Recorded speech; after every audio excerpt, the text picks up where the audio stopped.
And welcome back. Rush Limbaugh here on the cutting edge of societal evolution, having more fun than a human being should be allowed to have. So it was Sunday or Monday, I forget where the days run together. John Burton, California Democrat Party chairman, accused Ryan and Romney of essentially being Nazis,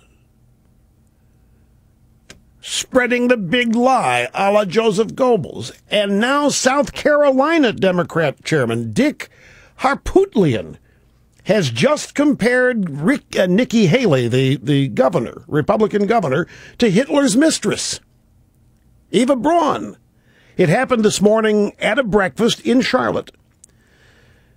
The state newspaper reporting South Carolina Democrat chairman Dick Harpootlian, never a loss for a quick quip, tossed a few stinging one-liners at the Wednesday delegation breakfast on Governor Nikki Haley, participating in daily news briefings in a basement studio at the NASCAR Hall of Fame. Yeah, she down in the bunker a la Eva Braun. What is it with these people and the Nazis? I mean, if anybody's the Nazis, it's these guys. I mean, the Nazi Party was the National Socialist Party. The Nazis believed in universal health care. Forget, throw the Holocaust out, and Hitler is more closely identified with today's Democrats than anybody else. Guy was a vegetarian to boot. For crying out loud, the Democrats would have loved the guy. He was saving the planet. He was doing all kinds of stuff. Health care, right up their alley. Now, what is it with these people? Nikki Haley is Eva Braun, Ryan and Romney are Hitler and Joseph Goebbels. I'm going to tell. I think Harpootlian, my memory serves, Harpootlian's been the Democrat chairman of South Carolina a long time. My guess, folks, and I could be dead wrong. You people in South Carolina may start screaming loudly at me when I say this, because I'm really just guessing on this using instinct. But Harpootlian has been around a long time. He doesn't strike me as one of these mad socialist Marxist Democrats. Maybe they all are now. But he more reminds me of your grandfather's Democrat Party. Yeah, they were leftists. They were Democrats, but they didn't believe in tyranny. They didn't believe in all of the garbage that we get out of the modern day Democrat Party, although he's following the script. But I think these people understand. Harpootlian may be why there's some Democrats that understand. They have really stepped in it by taking God out of the Constitution, by making this convention all about abortion and contraception. Because look at here's the truth of this country right now. 47 million Americans on food stamps. Unemployment, 8.3%. The worst economic recovery since the Great Depression. There is no economic recovery, in essence. Unemployment for Hispanics is over 10%. It has been 43 months since unemployment was under 8% in this country. Urban or median household income has dropped $4,000 a year in the last 4 years, $51,000 to $47,000. The precious middle class, about whom we heard exclusively last night, is losing drastically its wealth and its opportunity for prosperity under this administration. Now, these are the numbers that are real. These are the numbers no Michelle Obama speech can cover up. They can't change these numbers. I don't care what speech is given by whom. They can't change the numbers that represent the economic destruction that equals the record of this administration. They may try to cover it up. They may try to ignore it. But their problem is that people are living it. People are living in Obamaville. People are living Obama's America. People are living what Barack Obama believes. And their wealth and their income is plummeting. They can't find jobs. They're graduating from school with no jobs and mountains of debt. They're on unemployment compensation for 99 weeks or more, 47 million on food stamps, a record. Unemployment hasn't been under 8% in 43 years. And what are they doing? Running around saying that Nikki Haley is Eva Braun. What Harpootlian's doing here is trying to deflect. They are obsessed with keeping everybody's eye off the ball. And the ball is the record.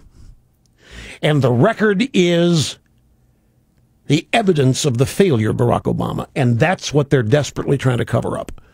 That's what they're desperately trying to ignore. They're doing everything they can to deflect it, including go out in the last 2 hours of that convention last night and say things that they don't believe. They didn't believe a word of what they said last night. But they've got no choice. They can't talk about the next 4 years. What are they going to be? They can't. They don't dare be honest. I can't make this point often enough, folks. I can't make this point too frequently. Last night proved that the Democrat Party knows full well they do not have majority support in the people of this country. They know what we have said and warned you about repeatedly year after year. They have to lie about what they believe and what they want in order to get votes. If they were honest and forthright, they wouldn't get 30% of the vote. It's interesting. Alec Baldwin, this is from Breitbart.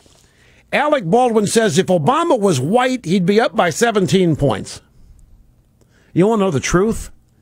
If Obama was white, he'd be down by 20.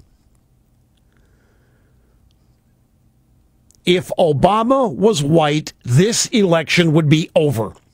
If Obama was white, there wouldn't be a contest. Alec Baldwin is 180 degrees out of phase. It would be Carter. It would be the second term of Carter, and there wouldn't be a shred's difference.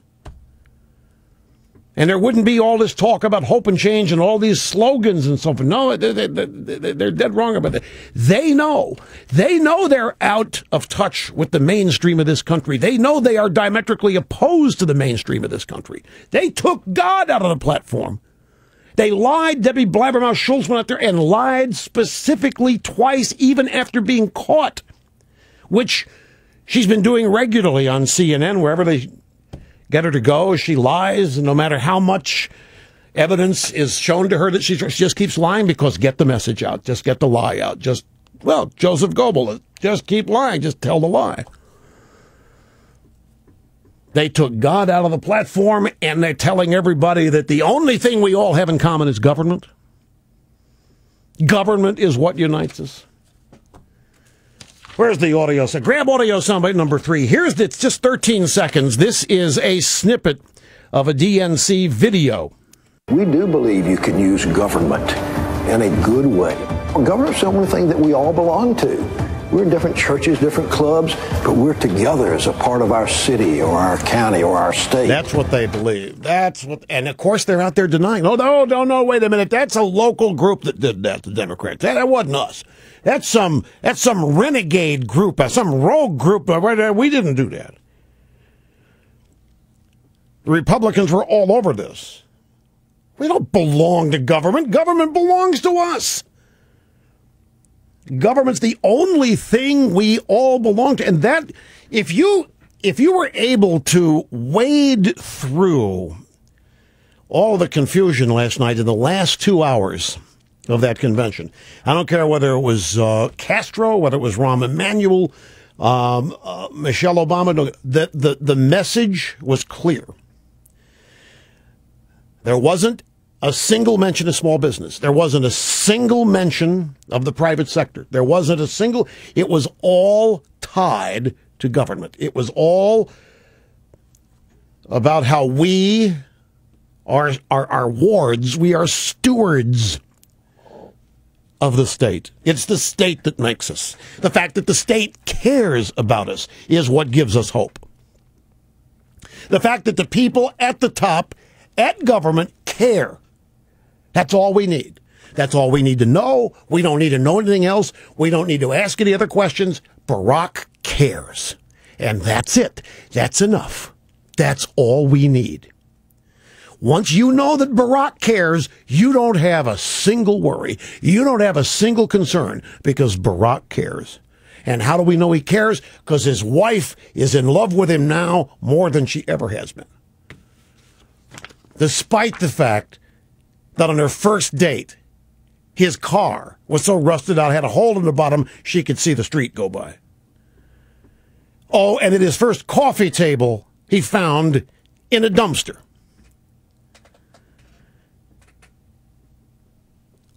Last night, Michelle Obama said something about, in Barack's America, nobody's going to go broke when they get sick. They have a half-brother over in Nairobi who lives in a hut.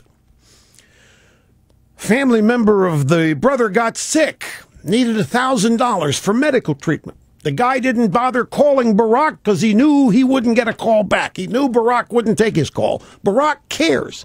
Barack cares about you. Barack, and that's all you need to know. That's the sum total of everything you need. Barack cares. The government cares. And because of that, you're going to be fine. But if you're George Obama and you live in a hut in Nairobi in the slums and your son or whatever gets sick and you need $1,000, who do you call? A journalist in America who interviewed you. Because your half-brother, Barack, who cares, won't help you out. If Barack cares, why is there so much suffering? If Barack cares, why is there so much struggling? By the way, when did struggling ever get spelled with an H in it? I thought it was struggling. Every time I hear a Democrat say it, struggle. Anyway, I take a break here, folks. Sit tight. We're coming back with much more, plus your phone calls here. Rush Limbaugh, EIB Network. Don't go away.